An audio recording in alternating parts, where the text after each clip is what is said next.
Hi అండి. ఈరోజు ఇడ్లీలోకి కానీ లేదా అన్నంలోకి కానీ రుచికరంగా ఉండే కరివేపాకు పొడిని ఎలా చేయాలో తెలుసుకుందాము.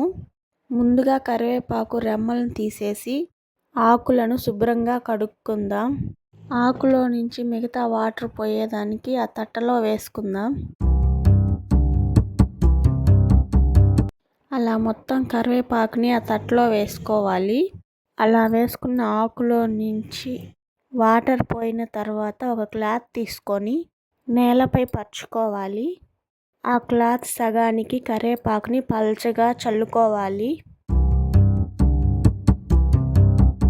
మిగిలిన క్లాత్ని దానిపై పరిచి ఆ ఆకులోని తడిని పోయే విధంగా నెమ్మదిగా అదుముకోవాలి. అలా ఆకుని అదుముకోవడం వలన దాంట్లో ఉండే నిమ్మంతా పూర్తిగా పోతుంది. ఆ క్లాత్లో ఆకుని తీసి తట్టలో వేసుకోవాలి. తరువాత స్టవ్ పై కడాయి పెట్టి 1 స్పూన్ ఆయిల్ వేసుకొని హీట్ చేసుకోవాలి.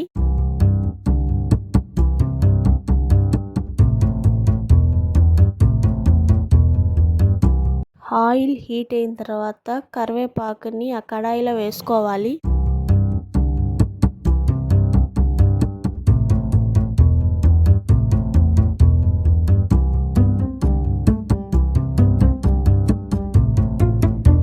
ఆ కరివేపాకుని బాగా వేయించుకోవాలి.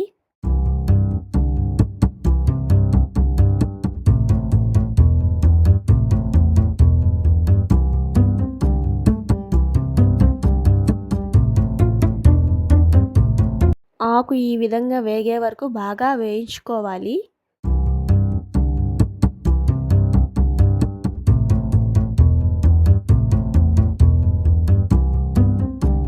ఆకు వేగిన తర్వాత 7 లేదా 8 ఎండుమిరపకాయలు తీసుకొని వేసుకోవాలి. అందులోనే ఒక చిన్న టీ గ్లాస్ నిండా మినపప్పు తీసుకొని వేసుకోవాలి.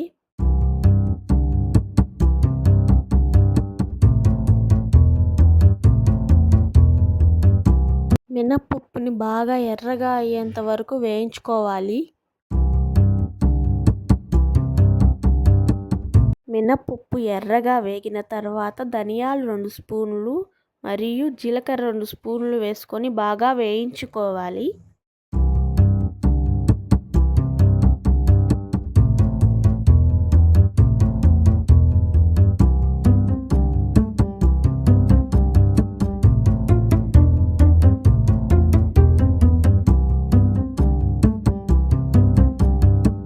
మొత్తం వేగిన తర్వాత స్టవ్ ఆఫ్ చేసి పక్కన పెట్టుకోవాలి.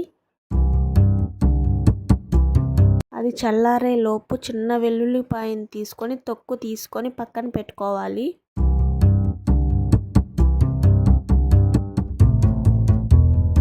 ఆ ఆకు చల్లారే వరకు కాకుండా లైట్గా గోరువెచ్చగా ఉన్నప్పుడు మిక్సీ జార్లో వేసుకోవాలి. అందులోనే తగినంత ఉప్పు వేసుకొని ఒకసారి గ్రైండ్ చేసుకోవాలి.